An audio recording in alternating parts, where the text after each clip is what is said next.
Well, there was supposed to be an intro, so let's get to that, shall we?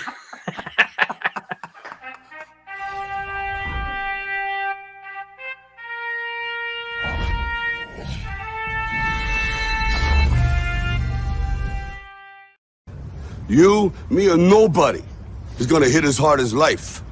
But it ain't about how hard you hit. It's about how hard you can get hit and keep moving forward. How much you can take. Plan. I'm the enemy, because I like to think.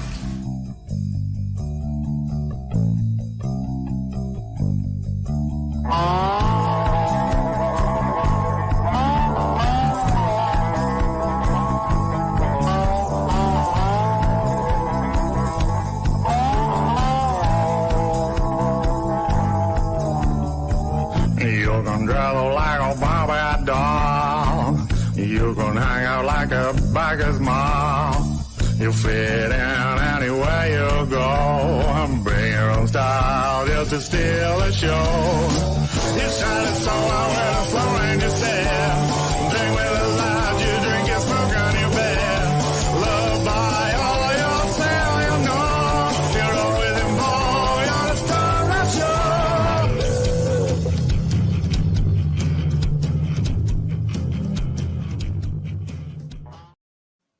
Welcome, everyone, back to the show. Oh, Fultonland is once again live after a couple of weeks of insanity, dealing with one emergency after another, one family matter after another, and things have finally calmed down somewhat. Hopefully they'll stay that way for a while. And so we're back. Jack. Good to see you guys in the chat. Want to say hello to everybody.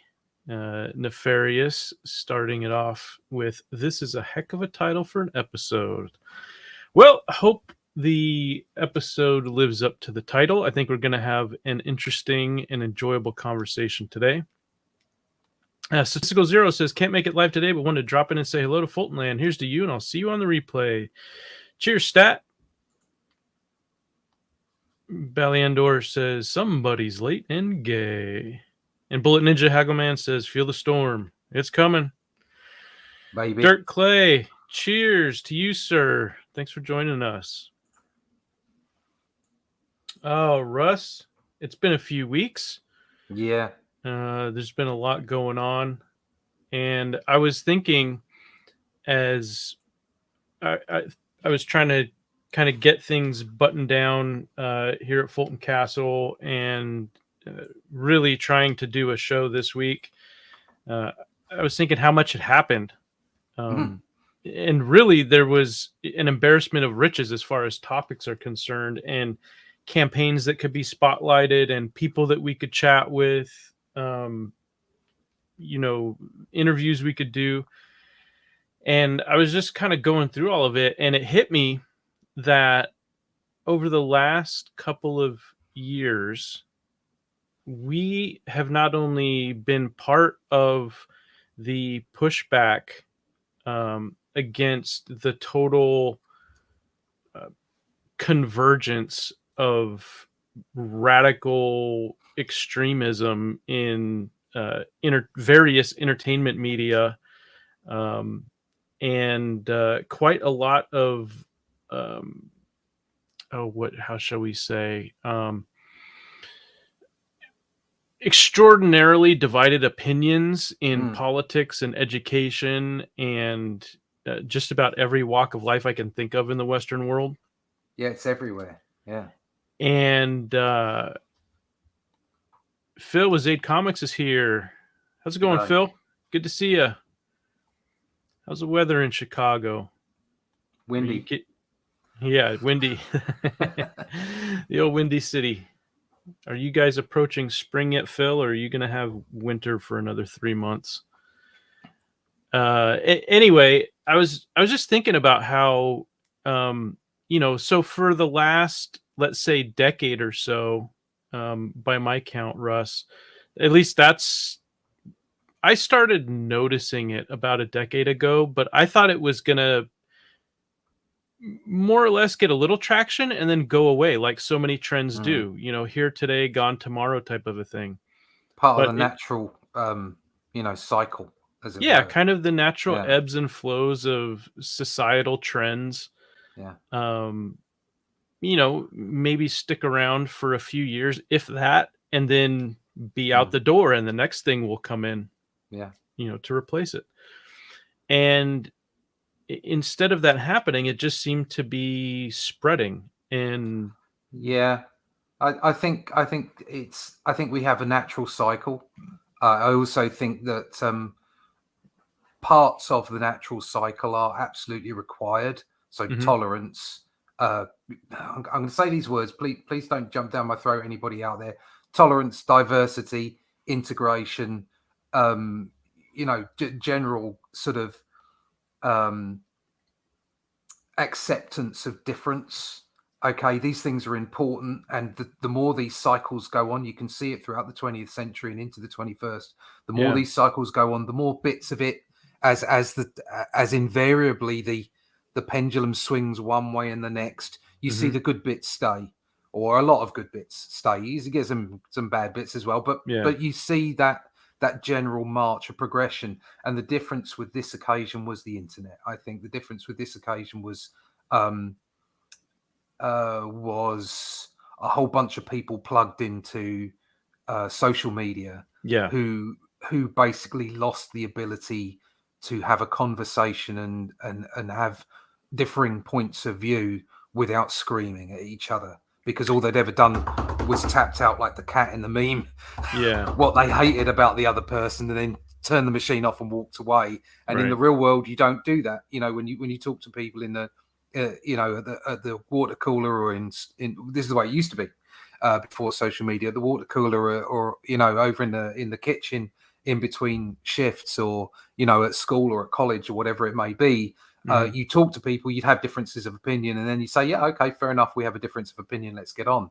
And that kind of stuff started to go away, and I think it spread intolerance, and that's terrible, terrible. And of course that leaked out into entertainment and media in general. And But it I do feel the pendulum swinging. When you see entertainment Mhm. slowly changing, I mean, it's an iceberg, isn't it? It's a bit like Yeah. politics. People change quite quickly. I think they can kind of see, or they can feel that something's wrong and need to Mm. move on beyond it. But politics and entertainment they're like a massive juggernaut.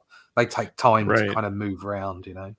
Yeah, well, they're downstream of culture, so Mm. whatever cultural changes are gonna happen and then stick around for a little while. There's always a lag between when we see it Yeah. reflected in our entertainment and Mm. in the educational system and politics. Yeah, it's definitely a very slow moving battleship, as it were. It Mm. does not turn on a dime.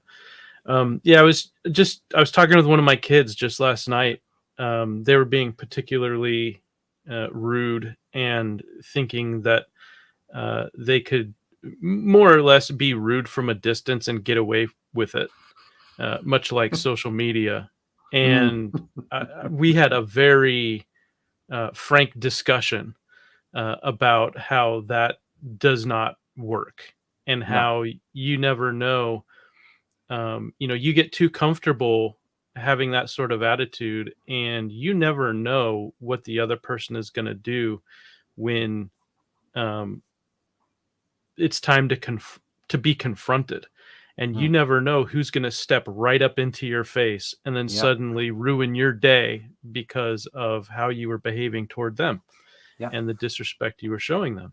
And uh, so, anyway, um, this all, I think, has pretty much, as you said, I think the pendulum is starting to swing back the other way.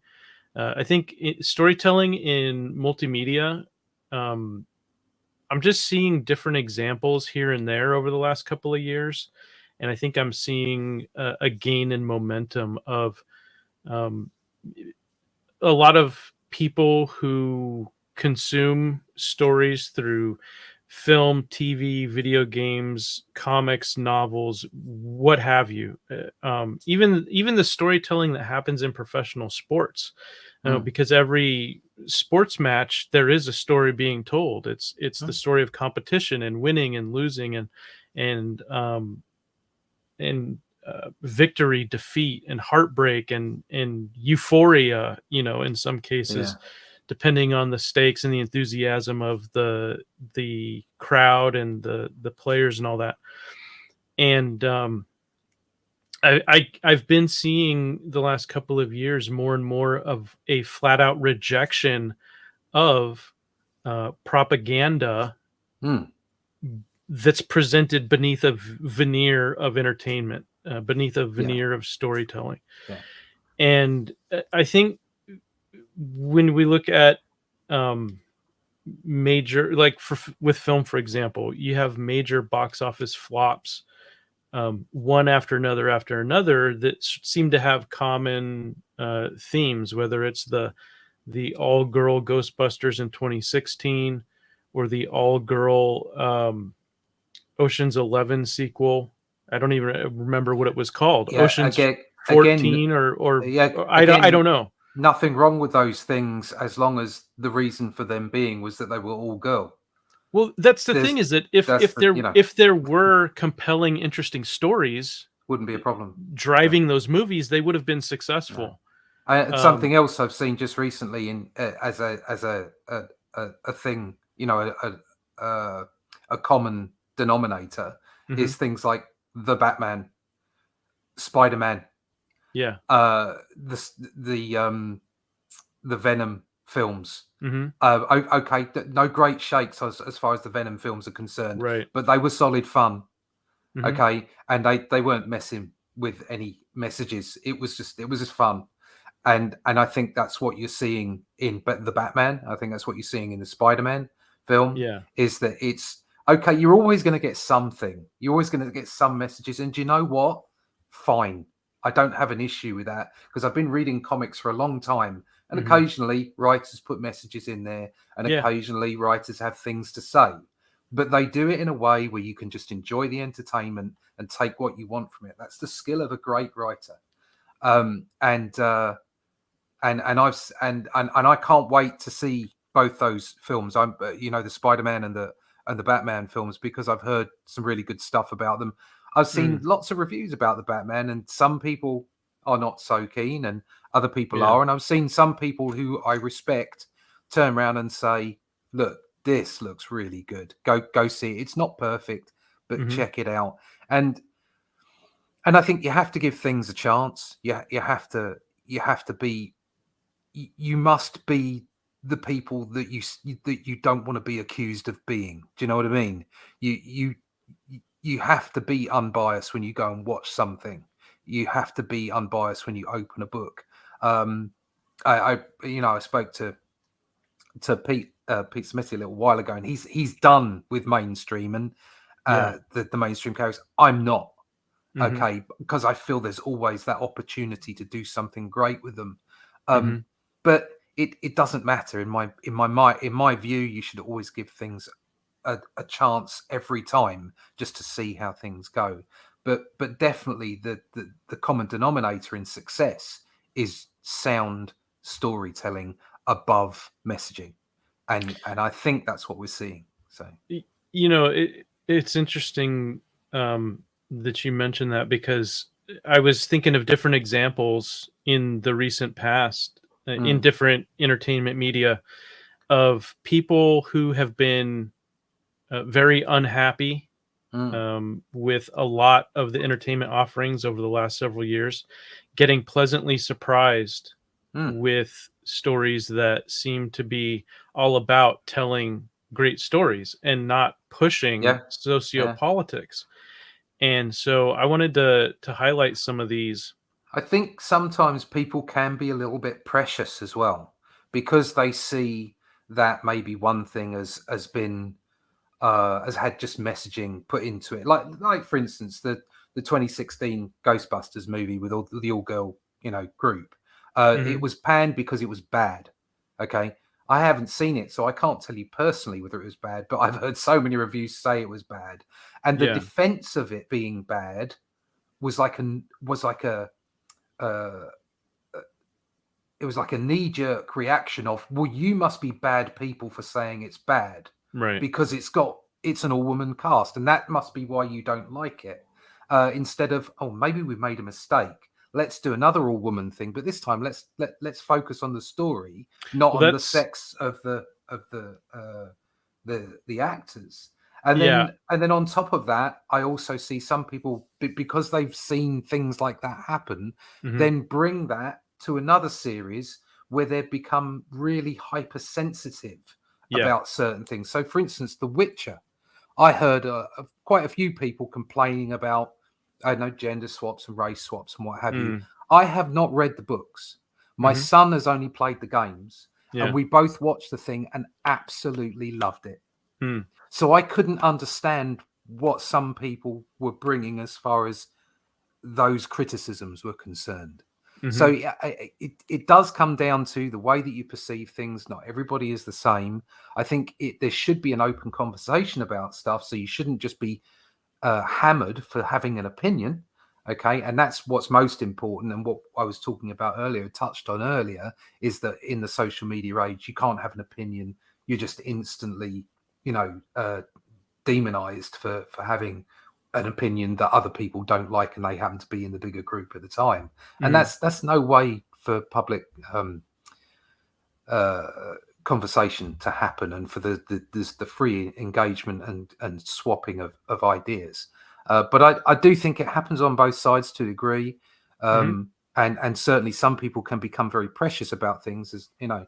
And like I say, there's been a few things on Netflix that I've kind of seen a review about it, and they've gone, "Oh my god, this is awful," and I've gone and watched it and gone, "It's not so bad."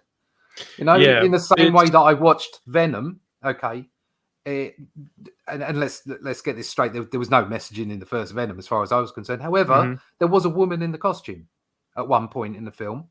Mhm. And I could understand where maybe some people who are very precious might see that as an issue. I didn't. It was just part of the story, and it worked really well. You're talking And about the and then second film? the first Oh, film, the first one. and Venom is the point I was trying to make about Venom is Venom was okay. Like it didn't really follow the comics that well, and all Yeah. got other kinds of things, but it was fun. I enjoyed it, and I think And sometimes people get quite, because sometimes they're almost looking for something mhm. to be upset about in a film or a comic or whatever the Yeah, well, entertainment may be. there's definitely a sense of, um, I don't really want to call it shell shock. That's not quite the word for it, but Mm. um, there's a sense of, fool me once, shame on you, fool me twice, shame on me. And then I refuse to be fooled ever again. And so Mm. I'm going to go in with my defenses up, and Yeah, that's sort of a thing. And I believe me, I understand it. yeah, yeah, There was a long time where I got burned so many times from so many different um, areas of society, I'll say, whether it was, professional sports being taken over by woke activists, or whether it was video games or TV or film or comics. I mean, you name it, novels. And there was a while where I just kind of threw up my hands and said, I'm just done with all of it. And just basically took a break, and then kind of slowly got back into just focusing on the stuff that I know that I like. I know I will mm, continue to like, and then seeking out new things that don't seem to have any sort of socio-political agenda tied to them, and yeah. then just judging them based on their merits. And I've got a couple of examples here. We were talking about films. I've got an animated one and a live action one I wanted to touch on, because both of these, I haven't seen either one. Full disclosure, I'm not going to give any recommendations for or against. I'm just going to talk about what my impression has been of the response from people who have watched these. And so this first one is Arcane. which I guess is set within the world of League of Legends, a video game. And I first found out about it from Mike Bancroft, and he was saying that he was shocked at how good it was. Hmm. And he was saying, I guess he had come across some people discussing it, and how some were claiming that it was woke, some were claiming it was not woke, some were claiming it kind of looked woke but wasn't actually. And so there was some interesting conversation that I guess he was following, and he decided to check it out, and or maybe he checked it out first and then was checking into the feedback. I'm not sure, but anyway, point is, people were talking, and this is one of those shows that I'm under the impression it kind of came out of nowhere, but then caught fire and got really popular. And so this would be an example of, as you were saying, the type of storytelling that can take place where you can be, quote unquote, inclusive in a sincere, realistic way, where you can show people from different backgrounds, ethnicities, geography, what have you. But the most important thing is that they have diversity of personalities and diversity of opinions and thoughts, and how they react to different situations, because those differences create conflict. They create, in some cases, resolution. And then now you've really got the elements of a genuine and presumably entertaining story. Really, the only reason I haven't watched this series or the next film I'm going to show is just lack of time. Time to find for everything. I've been at a point for the last couple of years where, ironically, I came out of a couple of years where I just wasn't interested in anything anymore that was new. I was just sticking with the old stuff that I knew I enjoyed. And having lots of time to be able to consume new entertainment if I could find stuff that I liked. And I went from that to the last couple of years where actively seeking out new stuff that I'll like, but not having the time to enjoy it. So, Arcane is one of those that maybe I'll get to one day. In the meantime, I'm just really glad that it seems to be storytelling done right, that includes modern elements, or incorporates some modern elements, incorporates some, I guess you would say, modern social stuff, but I think in a way that it doesn't. That's not the reason for telling this particular story. I think the problem is there's a difference between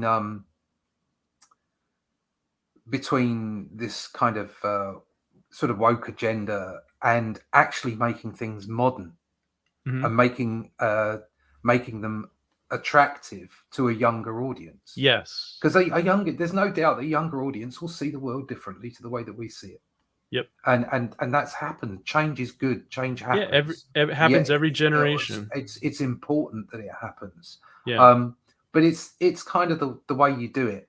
And I mean, I've not looked at that because it's not my kind of thing. It's sort of going towards anime, and I'm just not that big a fan of that kind of stuff. That said, though, I watched Castlevania, and I watched every series of it late at night on my own, and I loved it. And that was, I think that's like an American anime kind of thing.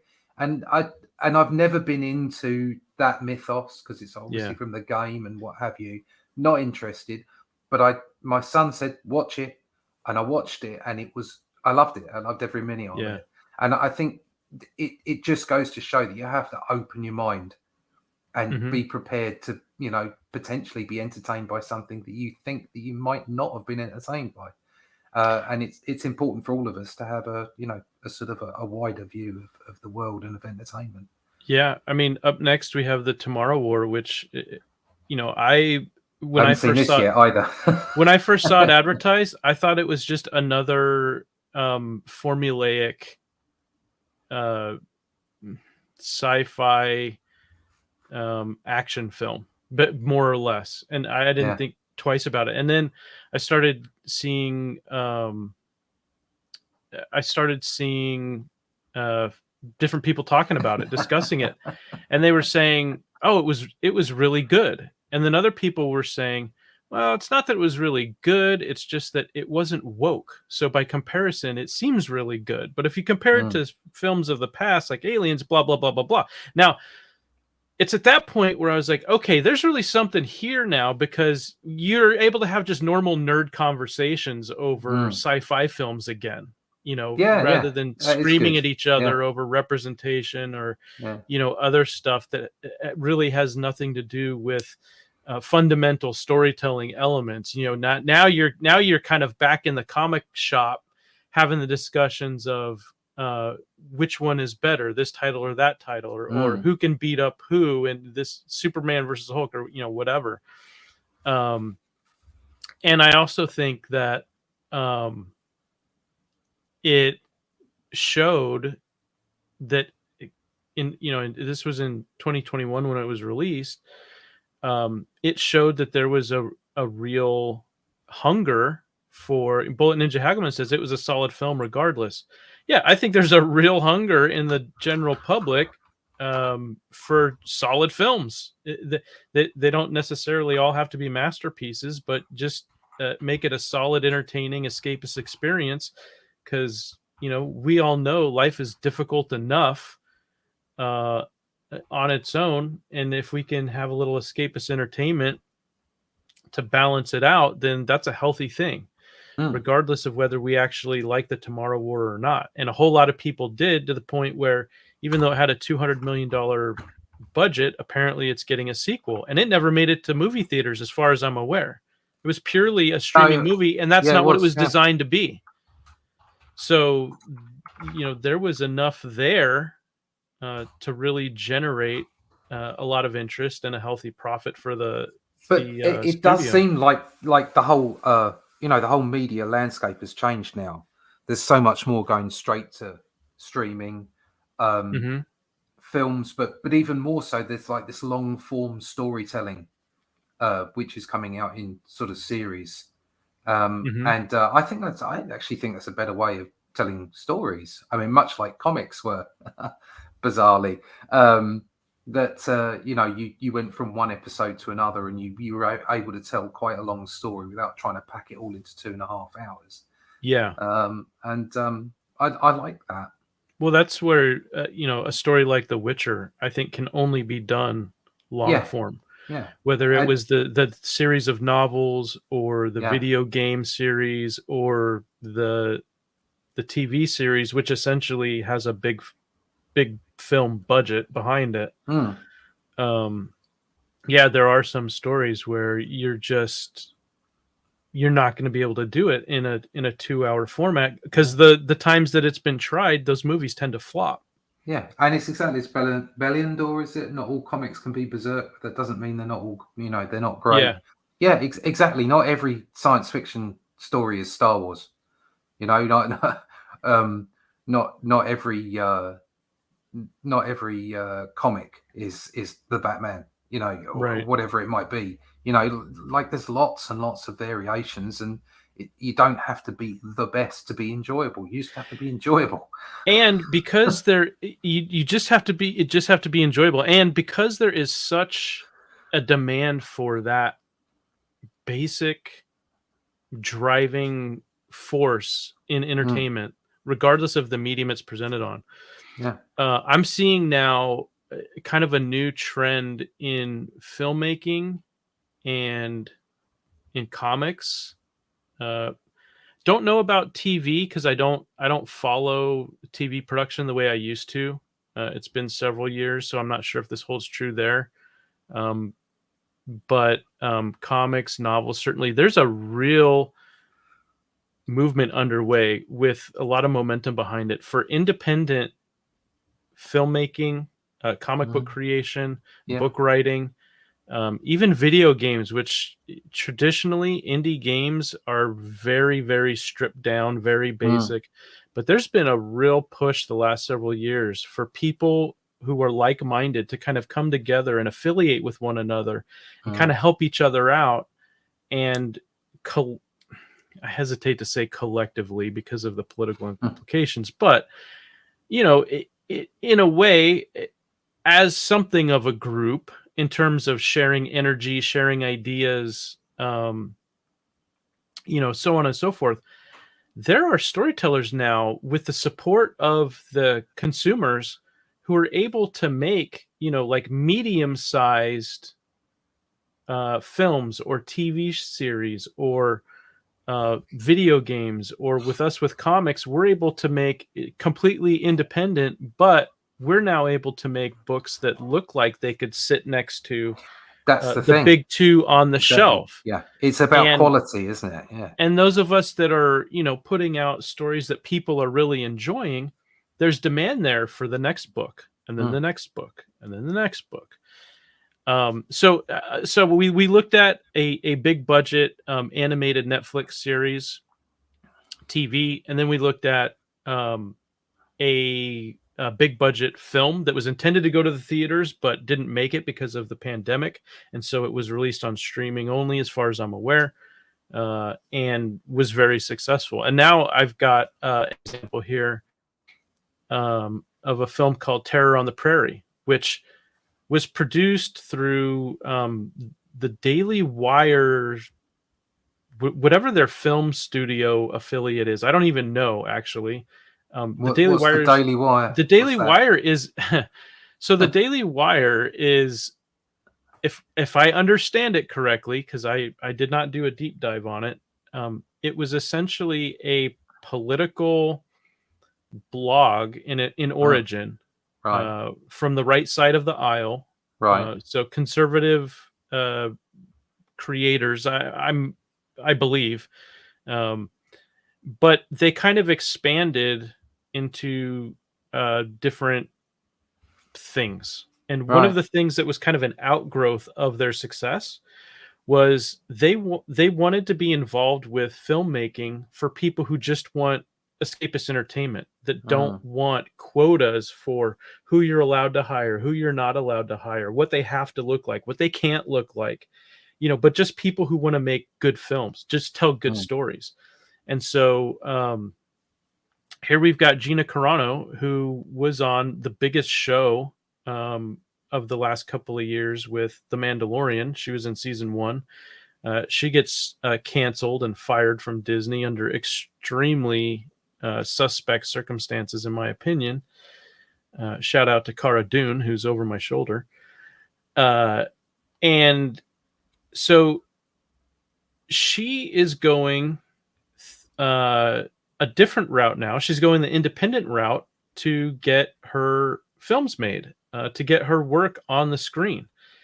And so there's been a handful now of independent films with multi-million-dollar, tens of millions of dollars in budget, if I'm not mistaken.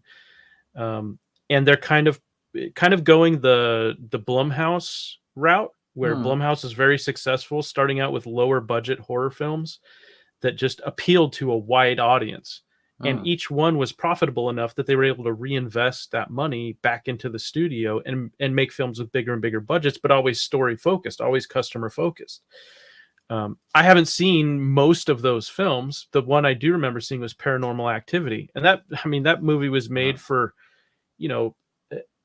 a couple of sticks of gum and, last week's movie ticket stub. I mean, it was made for almost nothing. Yeah. And in comparison, its profit margin was enormous. So they just kept repeating that process. And now they're at a point several years down the road, maybe a decade or so, I'm not sure, where if they can produce mid-level, mid-budget films that look bigger and better by just sticking with what works. And it seems like it's still early days now, but it seems like this little indie movie studio that came out of the Daily Wire is starting to put together that same sort of track record using the same basic formula. Unfortunately, I'm a little bit jaded as far as these people are concerned. The bigger the business, as we were saying earlier, entertainment and politics are downstream from culture. They're downstream from what the general public are doing, and it takes time for them to turn around. So the people that are independent 5 years ago and now, and in 5 years' time, in 10 years' time, will be bought by a massive studio, or will be working for that massive studio in some form or another. Gina Carano was cancelled, a couple of years ago now. She's working for these people over at the Daily Wire. In 5 years' time, when the massive tanker that is entertainment has moved another way, she'll be working for she'll be working for Sony or something like that. So as much as I appreciate that the whole sort of grassroots thing, I think it's I think it's it depends on what medium you're in. This is I where see the same thing happening in comics. Okay, the only difference being is that I can say that there are and always have been, although the percentage isn't as large now as it used to be, there's no doubt about that, a percentage of people in comics, whether that's mainstream or indie, that are just interested in making comics. Whether you're doing an indie comic or a mainstream comic, and bearing in mind that I do sit on the fence here, I do both. Okay, I'm still in the mainstream. I still do mainstream stuff, and I do my own independent comic as well. And I work with you, and I work with all other kinds of people because that's what I'm about. I'm about working with lots of different people. I still know people in there in the mainstream that they don't want to go work and they don't want to go do anything else. They're there to make comics. Okay, and I don't think I think that's much harder to do now than it used to be, because there's so many people on their way through comics to go and try and be working at Netflix or go and try and be working for a studio. And the whole grassroots thing works only to a point. Whereas I think comics are slightly different in that if the whole industry is working as it should, you could stay and just make comics. Yeah. Whereas in the film industry, or in the whether it's streaming or film or TV or whatever, I think that you're kind of following trends. Do you know what I mean? As much as you might level that same point to mainstream comics at the moment, because a lot of mainstream comics are picking out maybe woke points, or they're picking out ideological points and kind of like bashing them at the wall and seeing if they stick. It's not all of mainstream comics. I would say there are still good comics out there, but it's like that there are sort of trends within film and media that very much direct where the money is going. So and eventually everybody follows the money. This is where I'm wondering if we're at an inflection point in modern Western society, because there has been such a large backlash. Sorry, yes, Antoine, you're absolutely right. Sorry. He's replying to Antoine saying the relatively weak royalty system in comics is what drives people to Hollywood. I can understand that. I'm in a situation where that doesn't hit me as hard as other people, and which is what kind of leaks into what I was saying earlier about change and about things not being quite as transparent as they might look to some people who may take who may be looking for offense. In that, yes, I get annoyed when I think about people running through comics just to get to Netflix. But if Antoine is actually exactly as Antoine is saying, is if the money isn't there, what do you expect them to do? Yeah, And I'm fortunate now. I had two careers in my past, and I came to comics because it was my one and first love, and I've been able to draw comics. And some of that has been because I had that career. I got my mortgage sorted out. I had my life, which meant that I could take more risks at the other end of my working career. And it's not that easy for young people. It's difficult for them. It is not that easy. However, and this is really we're getting into the guts of what I hoped we would talk about today with the chat. Is I wonder, I'm not gonna make any guarantees or anything here, but I wonder if we're at an inflection point in Western society where so many people have seen so much of what they loved growing up, and what they thought was going to be around for the rest of their lives, Yeah.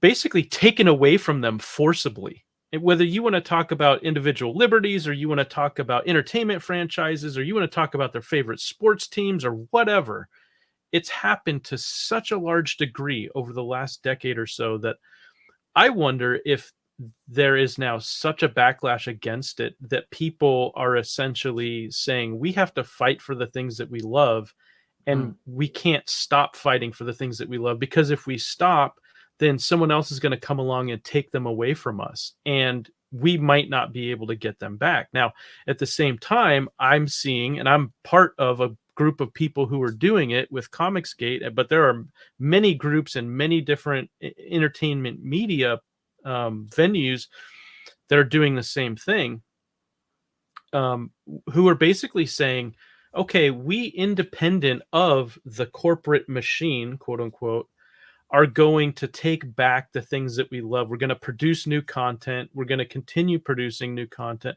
and we're going to listen to what people say they want and then do our best to provide it, and try to have an ongoing interaction with them so that we can, wherever it is that we fall short of perfect, they can let us know how we need to improve, and then we can do that. And we can build trust and then maintain trust. And essentially what I see happening, Russ, and I'm curious to see if you see this in the UK, what I'm seeing in America for sure is a real groundswell of independent, I'll just say makers or producers, people making stuff, doing stuff, producing things, whether it's like there's a big grassroots effort to bring manufacturing back to the United States. Yeah. And there is definitely a political element kind of overlaying that, but if you just don't even look into that, but you just talk to people, at the grassroots level, there's this huge I'll say swell of energy in the States of people wanting to make stuff themselves, or support somebody locally who is doing that, and replacing kind of the cheap stuff that they can get from overseas manufacturing with quality stuff that's made at home. And everybody has to obviously make their own decisions based on what, how is that important to them, and if so, how much can they pay for it, blah blah blah blah blah. However, I've seen that applied to entertainment now for several years, and there's a bunch of people who are paying, they're buying fewer comics, let's say, than they used to, but they're taking the money that they used to spend buying more books at a lower price point, and they're investing that money into fewer books at higher price points because they believe that they're better quality, or they believe in the creators who are making those books and they want to support them, and they feel like they're a part of something that's, yes, it's providing them entertainment, but also they're able to give back. I think we're at the very beginning of this. I have no idea, how far it can go, or how far it will go, or needs to go, or anything like that. Jasper says the numbers aren't there yet, Joe. People are excited, but there's not enough people. And that's the thing is, I think that you've got more energy and enthusiasm than workers on the ground able to produce all of the content to meet the demand, for sure. The demand far, far outstrips the supply. However, I've seen so many different aspects of society where it seems like there's enough independent-minded people who are wanting to break away from the corporate machine in whatever sphere of life that they're dealing with that in. And it seems like they're wanting to kind of break away from that, in a sense, establish parallel institutions, parallel industries, if you will, or parallel pursuits, and kind of say, all right, you guys want that stuff? Keep it. We're going to go over here and do our own thing, and let's just agree to disagree pleasantly, and let's just leave each other alone. How about that? Yeah. I mean, I do think it's different in the States to the UK. You do seem to be, as a country, you do seem to be more polarized, especially politically, than we are here. Yeah, that's not to say there aren't extremes on both sides, but I think that the general mass in the middle is far more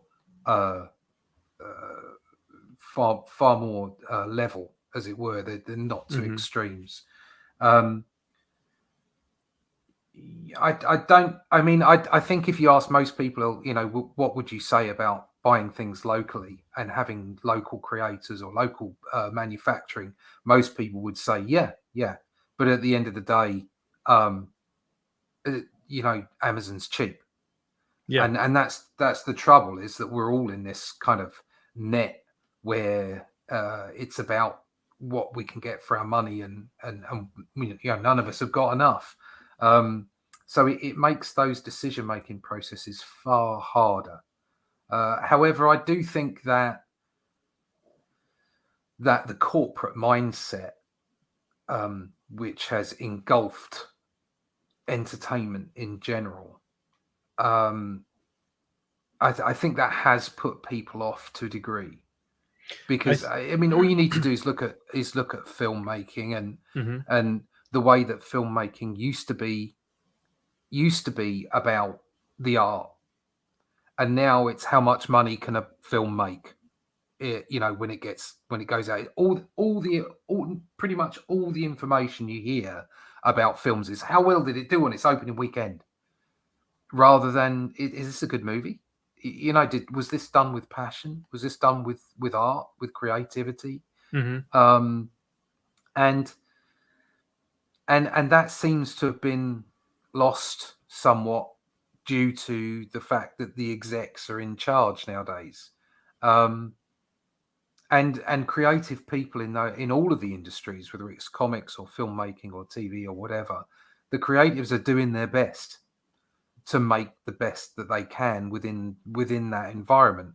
And it is kind of putting people off to a degree. But I think, as much as we were saying earlier, things do go in patterns, they do go in cycles. And if it's about money, eventually the corporates will realize that the best way to make money is to give people what they want.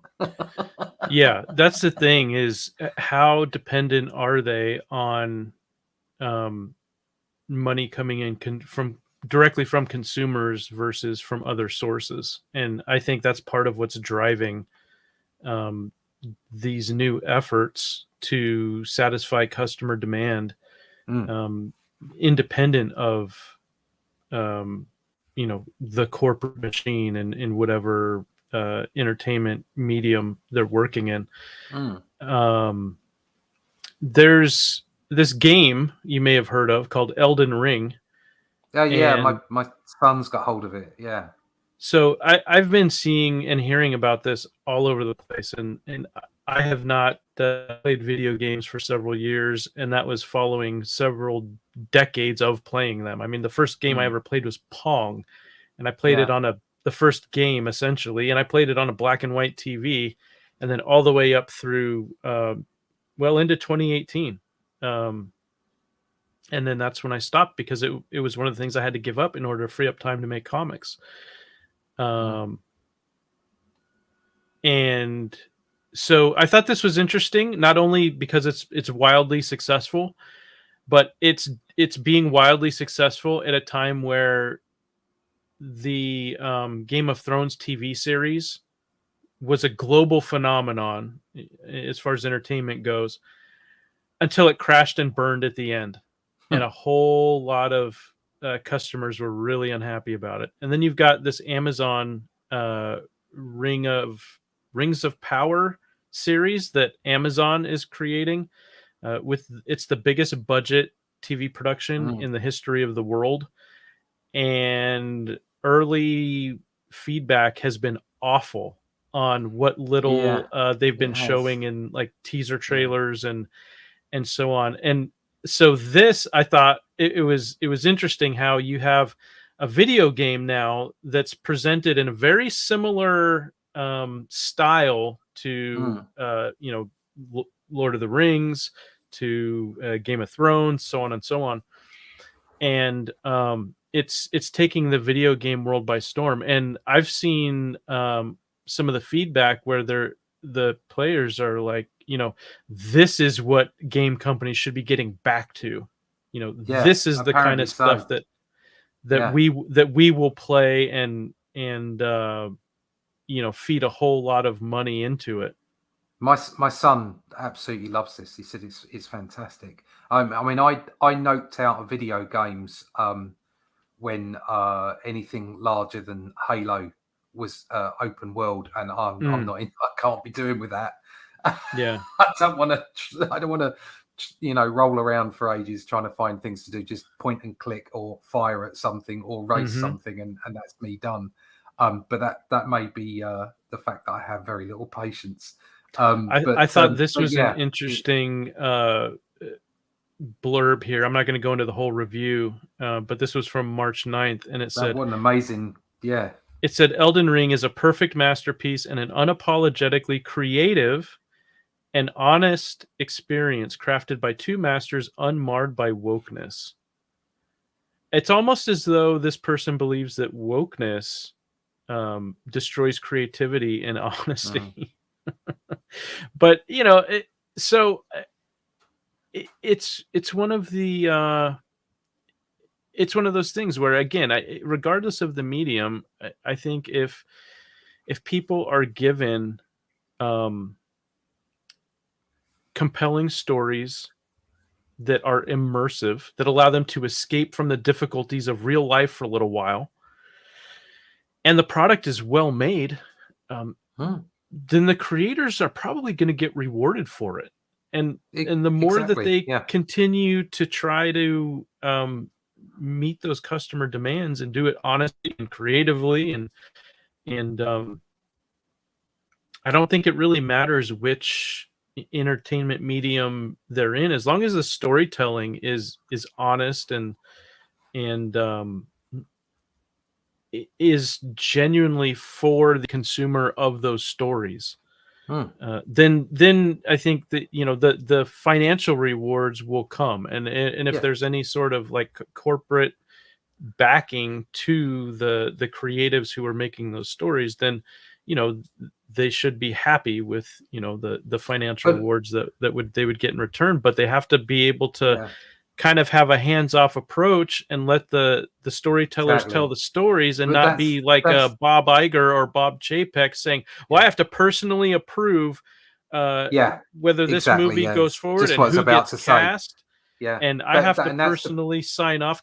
The Kathleen Kennedy approach, if you will. Exactly. That's the problem with corporate being involved in the creative process.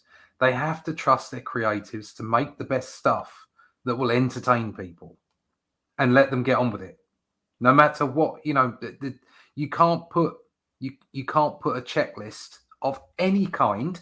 I'm not just talking about woke checklists or whatever. I mean anything. Like in the same way you can't say, I want that Coke bottle in there. Okay, it's like all that the stuff they put into the Bond movies where they had like cars and phones and stuff, and you always could see by the way they shot things, it was like it's product placement. It didn't matter that was in there. It didn't matter that it was in the film, but it was the way they kind of went, oh God, no, just go away, will you? And it's so any kind of checklist from the execs that overhangs the creative process is a bad thing. It's not going to help the creative process. It's just not going to do it. And the more entertaining something is, then the more money you're going to make out of it. And like I said, I've got this disagreement. I still believe that the old properties still have a huge amount of legs. Just look at the Batman movie, the fact that it's come out of left field, that it's doing something a bit different to all the other Batman films, and it's doing it well. And then what did Sony do? They listened to the fans and they put all three Spider-Men on into one film, and they effectively gave themselves, because they went that creative way and said, yeah, okay, let's do it. Let's put that all in. They've effectively given themselves the ability to do three trilogies of three different Spider-Men again, if they really wanted to. Right. Just because they let the process happen. They let that part of it happen. And that's, you know, whether you like it or whether you don't like it, you just got to let that creative process go. And I think eventually, you know, it always comes down to following the money, and Hmm. and eventually corporates will see from the spreadsheets. It's like those things did well, those things didn't do well. Well, let's do more of that. And unfortunately, that's why we're here in the first place, is because things get repeated Yeah. constantly. Oh, let's do more of that. Let's do a reboot of that. Let's bring that back. No, no, no. Do something new. Yeah. Star Wars had never been done before in 1977. Okay, it was a complete risk. It was amazing that it ever got to the screen, and when it got there, it made the company a buttload of money. Hmm. Okay, because somebody believed in Lucas. Yeah. Somebody believed that the artistic vision was there, and it happened. It might have been an accident. It doesn't matter. Oh, It got there through pure creative, you know, drive, and the and it story. made a buttload of money. So, Yeah, and you know, the story, it was new. It was original in terms of filmmaking, but it was from top to bottom. It was oh, filled with it timeless was Greek storytelling mythology. Yeah, influences. it From had Lord of the Rings in there. It had with Greek it had mythology in there. It had Joseph fairy tales. Campbell's The Yeah, Hero's Journey. a lot. Yeah, Everything in the kitchen sink from a storytelling perspective yeah. that essentially has been shown to be very popular Mm, over countless generations, regardless of culture. I mean, these are just things that human beings, regardless of where they come from or what language they speak, they really resonate with. yeah. And Lucas decided to put so many of those timeless elements into his story, and it was the biggest thing in the world for a long time. But it wasn't just that. It was the fact that somebody trusted him to make Yeah. it right in the end. You Hmm. know, to actually get that to work in the end. Somebody believed in his creative vision. Okay, and it happened. It wasn't a case of that from on high. He was told to fill out a bunch of, you know, requirements from the Right. executive team. He was they Yes, it was a big risk, but they got on, they did it, and they made a buttload of money out of it, and they created a franchise that made literally billions. Hmm. And that's what you have to. That's where the good stuff is. That's where the sweet spot is. That's where making money out of entertainment comes from. And it's that same concept of making comics or making art in general, is that if you're passionate enough and you're creative enough and you make good enough stuff, the money will follow. Yeah. Speaking of passionate and creative and making stuff, I've got a few. Sorry, and so just Antoine here, he makes an absolutely brilliant point that you know, there is another side to this. It is very difficult for Mhm. people to green light things, but the trouble is that we're now in a situation where it's rinse and repeat.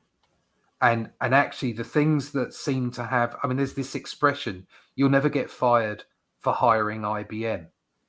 So even if Yeah, they cock up monumentally, you hired IBM. Yeah. right. And so you've got these people, these executives going, yeah, but Matrix worked last time. It's got to work this time. And it's like, Mm, no, because it's a crap movie. You know, it's like the reason that it worked last time was because it was really good. Okay. And the reason it's not working this time is because it's nowhere near as good as it was. So make something new. Because if you're going to risk some money, you might as well risk it on something new, because the old things, you just can't bring them back. You just can't bring them. That, I hope, is the biggest lesson that Hollywood or mhm. you know, or media in general is learning from the last 10 years specifically, is stop bringing things back. Okay, Well, make uh, new stuff. I think that if we put together enough wins with new creations, then eventually they'll get the message. Speaking of new stuff, I wanted to just quickly spotlight a few campaigns, people making comics that new stories, new characters, new stuff, as we were just talking about. Arc Athena, book 2. I'm the editor on this book. I have book 1 on my desk behind me. Happen to think it's very, very good, very entertaining. It's kind of like if you took the Uncanny X-Men from the 80s and early 90s and then mashed them up with the film Pacific Rim, and then mashed that together with the film Independence Day, that's more or less Arc Athena. So if it looks cool to you or sounds cool to you, go ahead and check it out. We got another one here, Tropical Magics by Mr. Pedro Ang. This is a book I did a little bit of editorial consulting on. Original story, very cool looking, almost like if you were to take an animated film and adapt it into a comic, except this is just all straight from Pedro's brain, right to the page. You've got action, you've got adventure, you've got a family dynamic. Couple of guys who are more or less like family in a kind of a dystopian future, although a very colorful one. This is a unique looking book, and I recommend people check it out. And then the last one we're going to look at, because we have to wrap up the show, is Hunt the Littlest Umbrella. Family-friendly series of books. I've got the first one on my shelf. I think I've got the second one in my pile of to read books, although there's about 4 or 5 of those piles. As I was saying before, no time to watch TV, no time to watch movies, and unfortunately, no time to read books. I'm trying to slowly get to the point where I can start reading them again. So this one just launched a couple days ago. Obviously doing very well. And look at that. Great looking stuff. So if you get a chance, check those out. I'm going to take a look at the chat. And also, you can go over and check out the long shots. That's Only Death Can Save Us and a few other books from Anthony Figaro, Randy Zimmerman, J.D. Rosario, J.D. Calderon, Luke Stone. That's where they put those books into that ridiculous deal for Spencer's, and it never turned up. So that's a great deal because you get like 9 comics for $25 or something. So it's a cracking deal, and it'll get them some of their print money back. Russ, if you want to pull that up and then drop the link in the chat, yeah, sure. Yeah. That would be cool with me. Jasper's suggesting the book Mind Your Business by your boy Zach and Kelsey Shannon. Mo is saying that my pitch for Arc Athena sounds better than his. What if Milli Vanilli were superheroes? They would just blame it on the rain, Mo. I don't think they'd actually deal with the threat. They just blame it on the rain.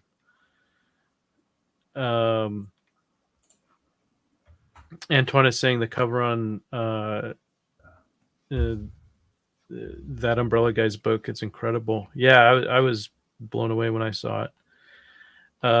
And Mo Big says, don't forget Roach Balls, the book B Rose doesn't want you to read.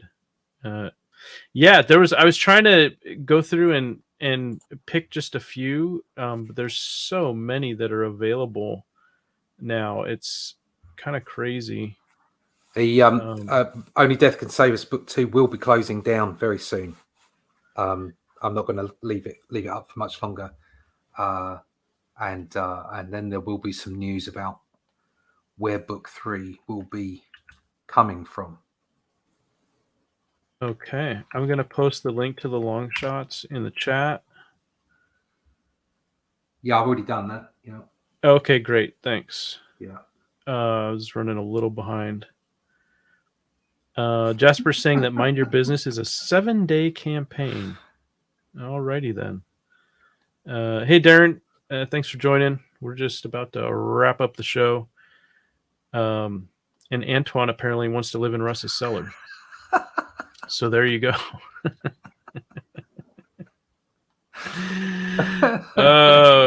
Well, everybody, that's it for us. Thank you so much for joining. We appreciate the conversation. We certainly enjoy hanging out with you guys. Let's see if we can do it again next week. String together two shows in a row. That would be cool. How about that? All right. Thanks, everybody. Hopefully we'll see you next week. Take care. Don't let authority stop you from doing what you love. You